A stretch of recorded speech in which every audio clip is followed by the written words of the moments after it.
He nursed Cowboy back to health, unaware he was the millionaire behind the town's only hospital. "Hey, are you still breathing?" The man on the porch didn't answer right away. Clara Bennett dropped to her knees beside him, her cotton nightgown clinging to her legs, soaked by the rain.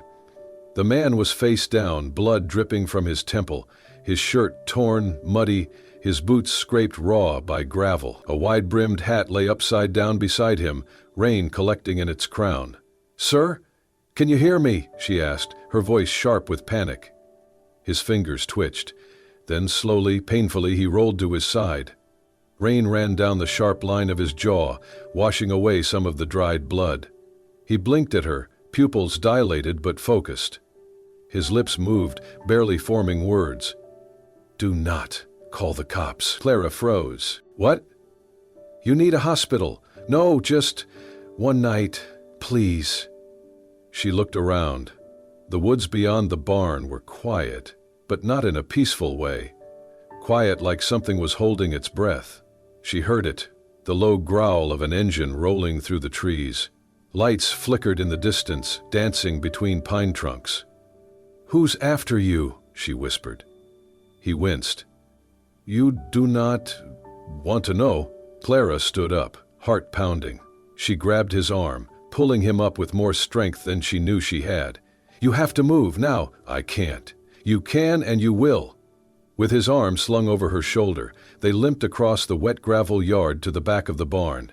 She struggled to open the hatch beneath the old horse trough, revealing a hidden cellar, originally used for storing feed during storms. "Get in," she hissed. He looked at her, stunned. "Do you want to die on my porch or live to see sunrise?" With a pained grunt, he dropped into the hole, just as headlights crept around the bend toward her property. She slammed the wooden hatch shut and yanked an old tarp over it. She took a breath, wiped her hands on her soaked dress, and walked to the front of the barn just as a black pickup rolled into her yard. 3 men got out, broad shoulders, dark jackets, eyes that scanned like predators. "Evenin', ma'am," said the driver, stepping forward with a polite smile that didn't reach his eyes. "Sorry to bother you so late. We're looking for someone. Might have come limping through here." Clara narrowed her eyes. "This is private property." "Right," he said, still smiling. "Just askin' if you seen a man in a cowboy hat, about 6'1", bleedin'. Ran off after he started a little trouble." Clara crossed her arms. "No one's come by here." "You sure about that?" another man asked, circling toward the barn. She stepped forward, voice rising. "I said I haven't seen anyone.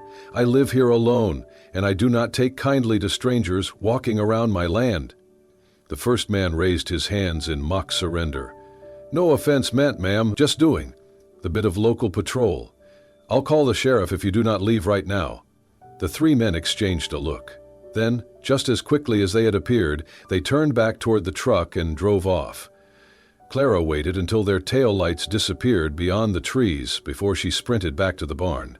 She threw off the tarp and opened the hatch. "They're gone," she whispered. "Come on, we have to get you inside." Wyatt Carter groaned but managed to climb up with her help. By the time she got him into the living room, he was pale, shaking, and mumbling nonsense. She laid him down on the couch, then dashed to the bathroom. She rummaged through drawers, pulling out gauze, pads, alcohol, bandages, whatever she could find. She came back with a bowl of warm water and a towel, heart thudding against her ribs. "I am not a nurse," she said aloud, more to herself than to him. "So you better not die on me, cowboy." She began to clean the gash on his head, biting her lip every time he winced. "Sorry, sorry." He didn't respond, just closed his eyes, his jaw clenched. "This might sting," she whispered before pressing alcohol to the cut near his rib cage. His whole body tensed. Then he exhaled slowly, whispering, "It already does." She tried to smile, but it faded quickly. "You're lucky I found you first." His eyes opened, softer now. "Maybe. You're the unlucky one." Clara paused, the cloth in her hand soaking red. "Why are they after you?" "I made powerful enemies." "Drugs? Gambling?" "Truth," he whispered. "I told the truth. Wrong place, wrong time." Clara stared at him. There was a steadiness in his gaze, despite the pain. Something deep, old, and broken. You need rest. We can talk in the morning. I will be gone by then. No, she said firmly. You are not going anywhere until I say so. He chuckled once, a dry, aching sound. You are very persuasive, Miss Bennett, Clara Bennett. He nodded once before closing his eyes again. Clara sat beside the couch for a long moment, staring at the fire she had just lit in the hearth. Her hands trembled as she reached for a blanket to cover him. Everything in her mind screamed to call the sheriff, to report an injured man with unknown intentions hiding in her home. But something stronger pushed back, a quiet voice inside her that whispered, "He is not the monster here." She stood slowly, watching him breathe, shallow but steady. Clara knew what she had to do. She turned off the porch light, locked the door, and stayed by the couch all night, just in case the shadows came back. The storm had passed by morning, leaving the world soaked and quiet. Mist hung low over the pasture, wrapping the trees in a ghostly fog. Inside the cabin, Clara moved with caution. She was no longer acting on adrenaline. Now came the second guessing. What if she had just harbored a fugitive? What if those men came back? What if he died on her couch? She carried a tray of hot tea and toast into the living room.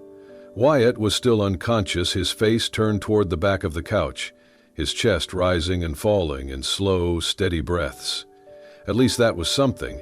She set the tray on the coffee table and pulled the blanket higher over him. "Hey," she said softly, crouching beside him. "Are you awake?" No response. She reached for his forehead. Warm. Too warm. "You have a fever." She went to the bathroom again, this time finding an old thermometer and some over-the-counter painkillers. She cursed herself for not keeping a better first aid kit.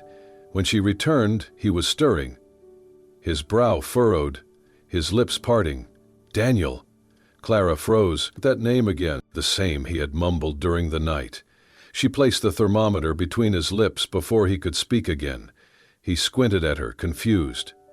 "You have a fever," she said, forcing calm into her voice. "And you're not going anywhere." He didn't argue, just let her check his temperature, 180.1. "You need antibiotics, a hospital." "No," he rasped. "They will find me." "I think they already did. You are lucky I lied for you." He shifted slightly, winced and met her eyes. "Why did you?" Clara didn't answer right away. She looked at his face, bruised, battered, and still carrying a kind of stubborn dignity. "I do not know," she admitted. "But I guess I saw something in your eyes. Fear, maybe. Or desperation. Or maybe it was how you looked at me, like I was your last chance." He smiled faintly. "You were." She felt a rush of something strange, gratitude maybe, or danger. It made her stand quickly. "Well, if I am your nurse now, let's hope I do not kill you by accident." "I have had worse." Clara shook her head, trying not to smile. She brought him the tea, helped him sit up slightly, and placed the cup in his hands. "What is your name?" she asked. He hesitated. "Wyatt." "Last name?" "Just Wyatt." Clara raised an eyebrow. "Fine, just Wyatt. At least tell me what happened to you." He took a sip of the tea, then sighed. "Some men do not like loose ends." "That's vague and terrifying. I wish it were more poetic." Clara sat across from him, arms crossed. "You said something about the truth, about telling it at the wrong time. What does that mean?" Wyatt did not speak for a long while. His eyes drifted toward the fireplace, the flames flickering quietly. "I tried to expose something. They shut me up. And now they want to finish the job?" He nodded. She leaned forward, her voice firmer now. "Look, Wyatt, I do not know who you are, but if I am risking my neck for you, I need more than cryptic sentences. What did you expose?" His lips tightened. "A cover-up. In a place where people are supposed to be safe, a hospital?" He looked up, startled. She blinked. "You said something in your sleep. Daniel and Drake Memorial. That is our hospital. Well, used to be. It is private now." Wyatt stared at her, saying nothing. "That is it, isn't it?" Clara said. You are connected to that place somehow. He set the cup down carefully. Do you really want to know? I think I need to. Wyatt leaned back, grimacing slightly. Not today. Clara wanted to push further, but something in his tone told her to stop. She sighed, rubbing her temples. All right, she said, but if men with guns show up again, I expect answers. I will not let them hurt you. She studied him. You say that like it is a promise you have made before. I have. The room fell into silence. The fire crackled softly. Outside, birds were beginning to sing again, as if the world had already moved on. Clara stood and pulled the curtains closed. She turned back to Wyatt, who looked smaller now in the glow of morning, not weak, just human. I'll make you some soup. It is the only thing I can cook that won't kill you. He gave a half smile. That is a good start. As Clara walked to the kitchen, she realized her hands were still trembling, but her heart, for some reason, had steadied. She did not know who Wyatt really was, not yet, but something told her that this man, this bleeding stranger on her couch, was about to change everything. 2 days passed. Wyatt was healing, slowly. The swelling on his jaw had gone down, the bruises fading from deep purple to dull yellow. Clara had helped him move to the spare room, though he insisted on limping around the porch, breathing the pine-heavy air, insisting the movement helped clear his head.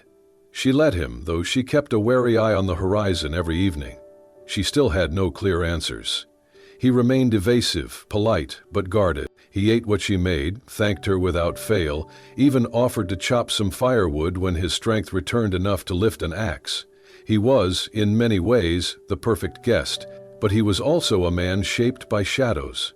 One morning, Clara found him outside tending the fence line, using spare wire and a pair of rusted pliers. You do not need to work, she called from the porch. Wyatt looked over his shoulder, his eyes squinting against the rising sun. Not much else to offer but muscle, he said. You could offer your real name. He smiled but did not answer. Clara sighed. She walked down the steps and leaned against the fence post beside him. You talk in your sleep, she said quietly. I know. You keep saying Daniel. And something about they knew the dosage was wrong. What was that? Wyatt's hands froze on the wire. For a long moment he said nothing. Finally he spoke, voice low. Daniel was my brother. Clara blinked. Was? He died in a hospital. Not because of an accident, not because the illness was too strong. He died because someone cut corners and lied about it later. She stared at him. Drake Memorial? Wyatt nodded once. Were you a patient there too? No. He met her eyes. I built it. Her breath caught. Before she could respond, the morning silence shattered. The guttural roar of engines tore across the open fields. They both turned sharply. Beyond the fence line, 3 black trucks barreled toward them, wheels churning up thick clouds of dust, sunlight glinting off their metal frames like hungry predators closing in. Clara's breath caught. Wyatt dropped the pliers, his body stiffening, jaw clenching. Inside, now, he snapped. Voice like a whip crack. You're not going out there alone, she protested. I'm not giving them another shot at you. I'm not the one they want. You will be if they think you're with me. Already one of the men had spotted them, his arm thrusting out the window, pointing directly at them. Go! Wyatt barked again. Clara spun on her heel, bolting, not for the house, but for the barn. She hurled herself behind the heavy door, heart pounding in her ears. Peering through the crack, she saw Wyatt in one fluid motion swing himself onto the back of a nearby mare. No saddle, no bridle, only raw instinct and desperate urgency. He slammed his heels into the mare's sides. The horse shrieked and lunged forward. Wyatt clung tight, the reins whipping wildly as they exploded across the open field. The trucks tore through the outer fence, splinters flying like shrapnel. Tires screamed against the earth, engines howling with rage. A sharp crack rang out. One of the men had fired a warning shot. Clara gasped, ducking instinctively, her fingers digging deep into the splintered wood. Wyatt hunched low over the mare's neck, whispering something only the horse could hear. Together they thundered down the slope, hooves pounding the ground, water spraying in silver arcs as they crashed through the shallow creek. The trucks fishtailed behind them, skidding over the muddy banks, their tires spitting rocks and dirt into the air. In the lead truck, a man leaned out, the revolver glinting coldly in the sunlight. Travis Blackwell. Wyatt's eyes cut sharply to the woods ahead. No hesitation. He yanked the reins hard. The mare veered sharply, muscles straining, and plunged into the dense trees. Fog twisted between the pines, cloaking them like a living thing. Within seconds, Wyatt vanished into the mist. The trucks skidded to a halt at the forest's edge, metal groaning.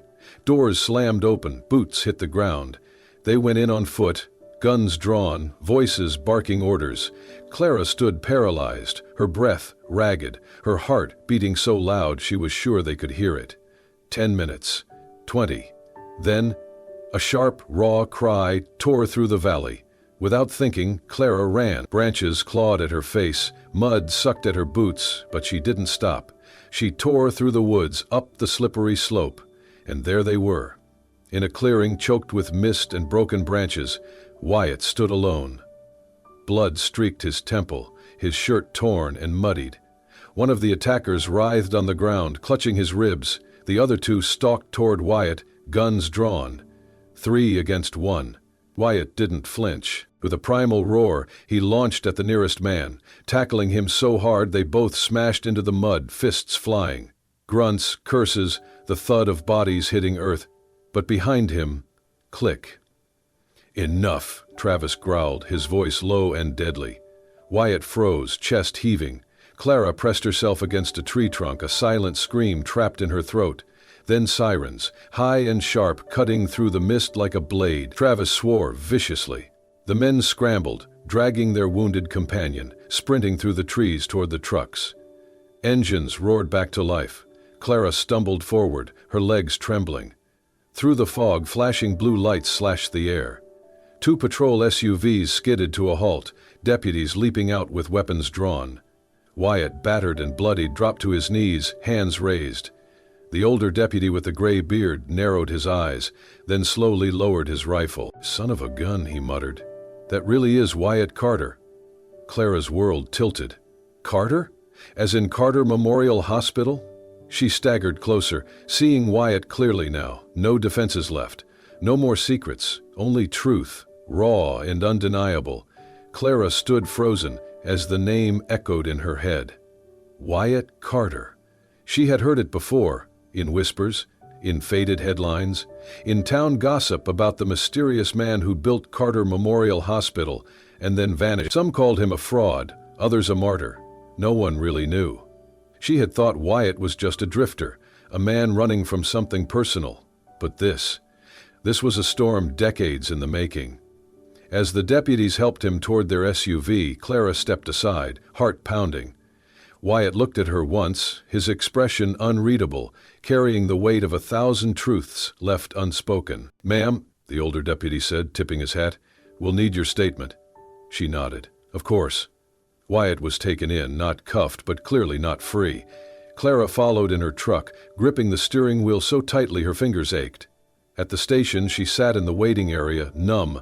After a while, the deputy returned. "Looks like that cowboy you've been hiding isn't just anybody. That's Dr. Wyatt Carter." Clara blinked. "Doctor?" "Harvard-trained, founded Carter Memorial, ran it until things went bad. There was a death, his younger brother, Daniel. Supposed overdose. The board blamed Wyatt. He disappeared. Some folks thought he took his own life. Turns out he just went underground." Clara barely heard the rest. Her mind spun. Later, she was led to a small room where Wyatt sat, bruised and bandaged. He looked up as she entered, silent. She closed the door behind her. "You lied to me." "I didn't tell the truth," he said softly.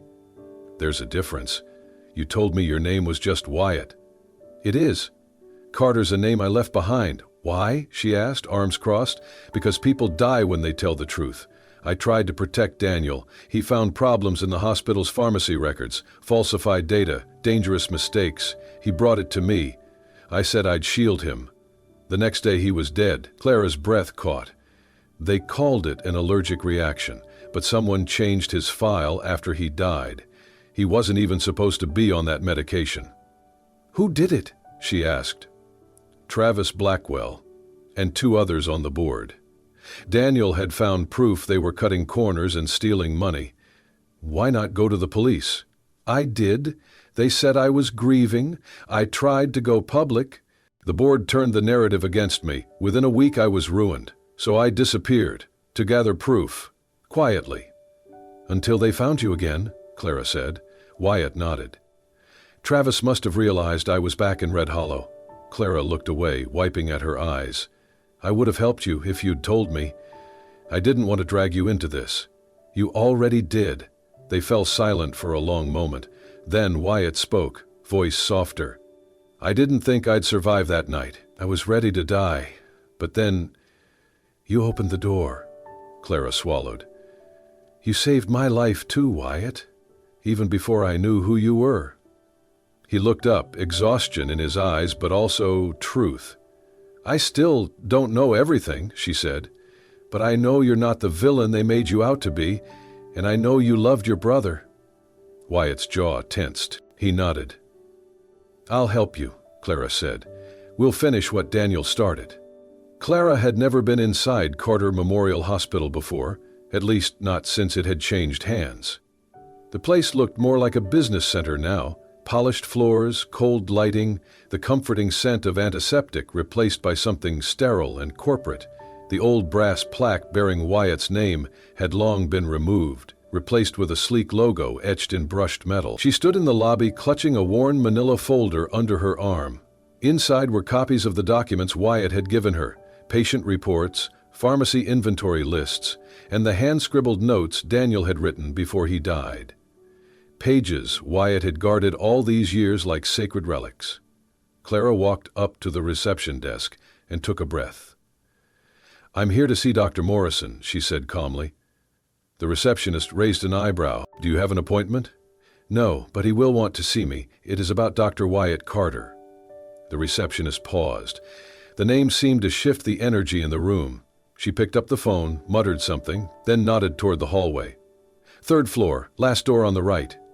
Dr. Morrison was one of the last people at the hospital who had known Wyatt before the scandal. A respected surgeon, older, cautious, and one of the few who had not publicly taken sides. Clara hoped that meant he had a conscience. She found him behind a desk, reading a file with a magnifier clipped to his glasses. When she entered, he looked up slowly. "Can I help you?" "My name is Clara Bennett," she said. "I have information about what happened to Daniel Carter and Wyatt." The name made him flinch. He leaned back, studying her. "Go on." She placed the folder in front of him. "Wyatt is alive. He has been hiding since the incident, and now they have tried to kill him. Again. Travis Blackwell and his men." Dr. Morrison opened the folder, flipping through the pages. His eyes scanned Daniel's handwriting, the pharmacy logs, the forged approvals. She watched as his expression changed, from indifference to disbelief, and finally, to a quiet, growing horror. "I always knew something was wrong," he muttered. Daniel was careful, brilliant. He double-checked everything. The allergy note in his chart, it was missing the day after he died. Clara sat down across from him. "Wyatt needs someone to verify this, someone who still has credibility." Dr. Morrison looked at her. "And you?" "I am not a nurse. I am not a doctor. I am just a woman who found a bleeding man on her porch and decided not to let him die. I did not know who he was, but now I do, and I believe him." He studied her for a moment, then nodded slowly. "I kept copies of the old staff reports. The board forced us to destroy everything, but I had already saved them. I never knew why, but maybe this is why." Together they sifted through files, piecing together old rosters, medical logs, and emails. Clara's heart pounded as the picture formed, clear patterns of tampering, false signatures, reissued prescriptions that had never been administered. Every page confirmed Wyatt's story. When she returned to the station that evening, Wyatt was sitting on the same cot, reading a tattered paperback someone had brought him. She walked in and dropped the updated folder on his lap. Dr. Morrison remembers, she said. And he has proof. Wyatt blinked, stunned. He helped you? He believed me, and he believes you. He exhaled, leaning forward, flipping through the papers. His hands trembled just slightly. This is it, he whispered. This is what I needed 5 years ago. Clara sat beside him. Then let us make sure it does not get buried again. They spent the next few hours working together, Wyatt guiding her through names, dates, connections. Clara typed everything into a clean timeline on her laptop, while Wyatt annotated documents, highlighting each forged signature, each altered dosage order, each person who had played a part in covering up the truth. When they finished, Wyatt leaned back, exhausted. I never imagined I would get this far. Why not? Because the world moves on. People forget. They let things fade. Justice is a slow, brutal thing, and by the time it catches up, most have stopped looking. Clara looked at him, her voice quiet. Then it is a good thing you had someone still looking. Wyatt turned his gaze toward her, and for a long moment he said nothing. Then finally he spoke. You should not have had to do this. No, she agreed, but I would do it again. He reached for her hand, fingers gently brushing hers. Thank you. Clara smiled. You are not done yet, Carter. We still have one more thing to do. What is that? Make the whole damn town listen. That night, Wyatt drafted a letter, a statement of truth, written in his own hand, detailing everything from the day Daniel died to the day he was left bleeding on Clara's porch. Clara, with her steady typing and sharper instincts, turned it into something powerful, personal, factual, devastating. Together, they prepared it for the world. The truth, at last, was ready to breathe. The town hall was quiet at dusk. Just the buzz of old fluorescent lights and the occasional creak of wooden floorboards echoed through the empty chambers. Clara stood by the window, watching the shadows stretch across the main square. Wyatt was pacing behind her, tense, silent. Everything had been set. They had arranged a meeting under the pretense of a settlement, an opportunity to discuss the reopening of Carter Memorial's funding foundation. A lie, of course, but just believable enough to lure Travis Blackwell and the remaining board members back to the table. The sheriff, finally convinced by Wyatt's evidence and Morrison's testimony, had agreed to install audio surveillance in the room, along with a hidden camera. The goal, get them to talk, get them to admit everything. Are you sure about this? Clara asked, turning toward Wyatt. He nodded. They need to think I am desperate enough to deal. That is when men like Travis feel invincible, and that is when they slip. Clara swallowed. If anything goes wrong? I know, he said, his voice lower, but I will not let them take someone else. Not again. Footsteps echoed down the hallway. The sheriff entered first, nodding slightly. Behind him, Travis Blackwell and 2 men in tailored suits followed. Travis was the same as ever. Perfect hair, fake smile, eyes like cold stone. Well, well, he said, spreading his arms as if greeting an old friend. Dr. Carter. Or should I say, the ghost of him. Wyatt did not flinch. Let us skip the pleasantries. They all took seats around the long oak table. Clara sat at Wyatt's side, hands folded, heart pounding. I want a deal, Wyatt began, calm and steady. Reinstate the Daniel Carter Fund, reopen the investigation, clear my name. In exchange, I walk away, I stay quiet. Travis leaned back. That is not how leverage works. You disappear, remember? The world thinks you drowned yourself out of guilt. I came back to clean the rot you left behind, Travis chuckled. What rot? Everything you claim is long buried. No one remembers Daniel. Or you. You do? Wyatt said. And that is enough. Clara watched the red light on the hidden recorder blink steadily. Let us be honest, one of the board members said. Daniel was a liability. Bright kid, but too curious. He got in the way. Wyatt's jaw tightened. Travis nodded. It was unfortunate, but necessary. You would have done the same if you had the guts. The words hung in the air. The sheriff burst through the adjacent door, gun drawn. That is enough. Travis stood instantly, eyes blazing. What the hell is this? "You are under arrest for conspiracy, medical malpractice, and attempted murder," the sheriff said coldly. "You and your whole damn operation." The two board members froze as deputies entered behind the sheriff, guns raised. But Travis was faster. He pulled a pistol from inside his jacket and aimed it directly at Clara. "Do not move!" he shouted. Wyatt moved faster. He lunged, shoving Clara to the floor and throwing himself between her and the bullet. The shot rang out, a sharp, deafening crack, and Wyatt stumbled, clutching his side as he dropped to one knee. "Wyatt!" Clara screamed. The sheriff fell backward, his gun skittering across the floor. The deputies rushed in, restraining him as Wyatt collapsed fully. Blood was spreading across his shirt. Clara crawled to him, her hands already pressing against the wound. "Stay with me. Wyatt, please." His eyes fluttered open. "Still, hate getting shot." "Shut up, save your strength," she whispered, choking back a sob. The sheriff knelt beside them, radioing for paramedics. "They're on the way. Hold on, son." Wyatt's hand reached up, gripping Clara's weakly. "Did we get them?" She nodded, tears streaming down her cheeks. "We got 'em all." A faint smile tugged at his lips. "Good, Daniel can rest now." Then his head lolled back, unconscious, as sirens screamed in the distance. Clara clung to him, shaking, whispering promises into his ear. Promises that he would not die, that he would come back, not just for her, but for everything they had fought for truth, for justice, for Daniel. The ICU room was cold and far too quiet. Machines beeped in steady rhythm beside Wyatt's hospital bed, each tone a reminder that he was still alive, but just barely. Tubes ran from his arms and nose. A monitor tracked his heart, slow and stubborn. Clara had not moved from her chair in 24 hours. She sat with her back straight, hands folded tightly in her lap, eyes fixed on Wyatt's face. His skin was pale, lips cracked.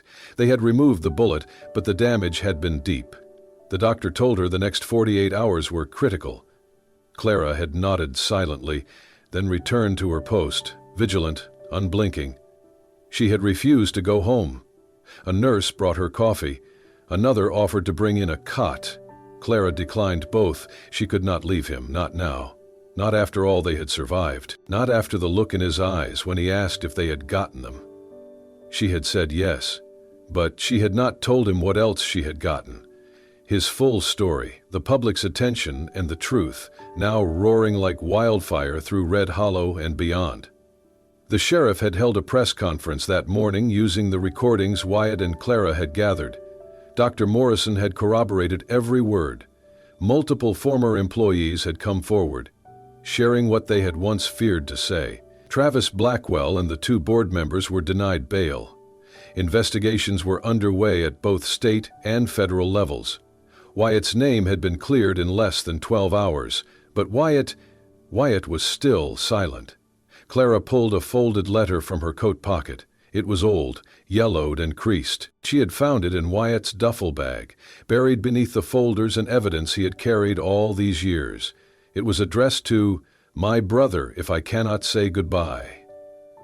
She unfolded it, her fingers trembling, and began to read aloud. "Daniel, I was supposed to protect you. That was always the deal. Big brother watches your back. But I let you walk into that storm alone. I believed the system would do the right thing. I was wrong." Her voice cracked. She paused, swallowing hard. "They tried to silence me after you were gone, tried to make me forget you, but I never did. Every step I took since the day they buried you, I took for you.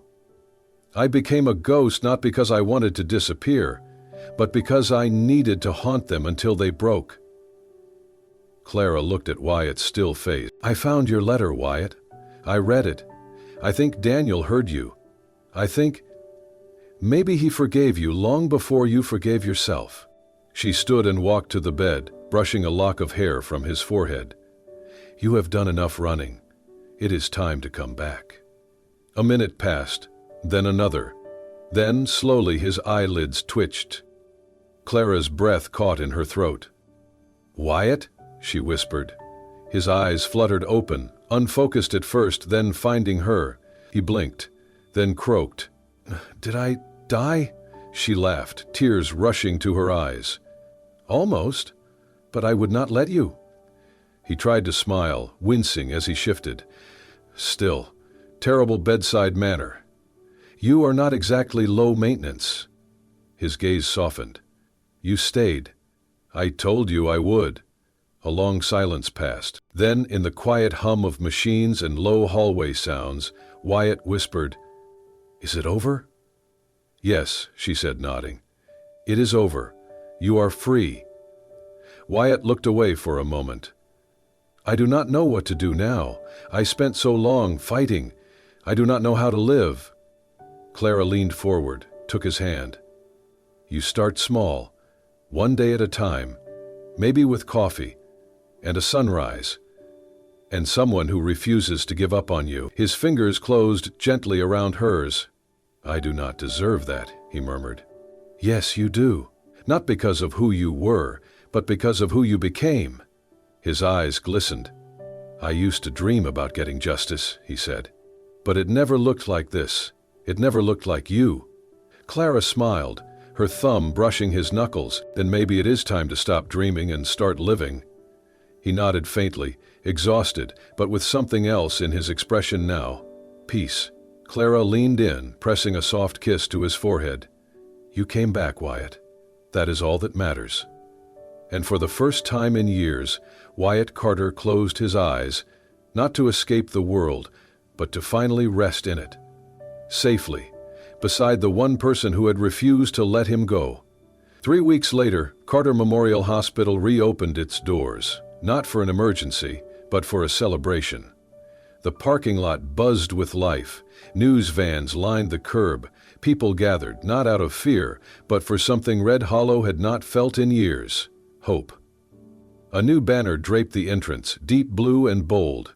Daniel Carter Healing Center, in honor of a brother's legacy. Wyatt stood at the podium, dressed simply in a white shirt and jeans, his boots still scuffed from the journey that brought him back. Beside him stood Clara, serene in a sundress, hands gently clasped.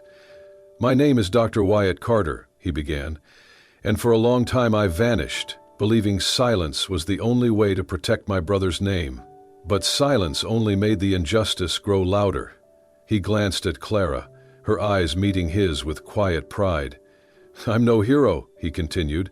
"I'm here because one person refused to let me give up. Today, we don't rebuild what was lost. We build what should have always been. A place of healing. A place for Daniel." The crowd erupted in applause. Some cheered, others wept. Clara reached for his hand. Later they strolled the newly renamed halls. A mural of Wyatt and Daniel greeted visitors, drawn from an old photo, bathed in sunlight. Clara wore a new badge, Director of Community Outreach. "Director?" Wyatt teased. "If I'm going to keep you out of trouble, I might as well get the title," she said. He smiled, wincing slightly. Though his ribs still ached, the pain had faded into something bearable, like the past itself. "I never thought I'd come back." "Why did you?" she asked. He paused at the mural. "Because Daniel deserved more than my silence, and you deserved more than a goodbye." "You gave us both everything," she said. "Now the rest is yours." He looked at her, his voice soft. "I want more than this center, Clara. I want a life. With you." "You already have it." As sunset approached, Clara's eyes wandered toward the hills. "You still have that horse?" Wyatt grinned. "Always." They left the hospital as the last golden light spread across the valley. At the ranch, 2 horses waited, Wyatt's old companion and another saddled beside her. Clara smirked. "You planned this." "I hoped you'd say yes." They rode together into the open fields, wind brushing their cheeks, thistles dancing in the breeze. The same ridge where Wyatt had once fallen now carried him home, not as a fugitive, but a man restored. "This is where you almost died," Clara said. He nodded. "But it became the place I came back to life." They crested the hill, looking out over Red Hollow. The hospital's new sign glowed in the distance, catching the fading light. Wyatt slowed his horse and turned to Clara. "I chased justice for so long, I forgot how joy feels. You reminded me." Clara reached across and took his hand. "No more running," she whispered. "Not ever again," he said. And as the sun dipped below the horizon, Wyatt Carter and Clara Bennett rode into the twilight, not as broken souls, but as two hearts healed and whole, ready to live the life they had fought so long to earn together. And so, under a sky painted in gold and promise, Wyatt Carter and Clara Bennett chose not just to survive, but to live, to love, and to begin again. From the pain of loss rose a legacy of healing. From the silence of the past came a voice that finally spoke the truth. And from the edge of death came life, reborn in the most unexpected place, the heart of another. If this story touched your soul, helped you believe in love, redemption, or the power of second chances, please consider subscribing to Soul-Stirring Stories. We bring you true, heartfelt tales that heal, inspire, and remind you that no matter how dark the night, there is always light at dawn. Hit the subscribe button, turn on the notification bell, and never miss a story that could change your day or even your life. Until next time, stay kind, stay strong, and keep your heart open. Soul-Stirring Stories.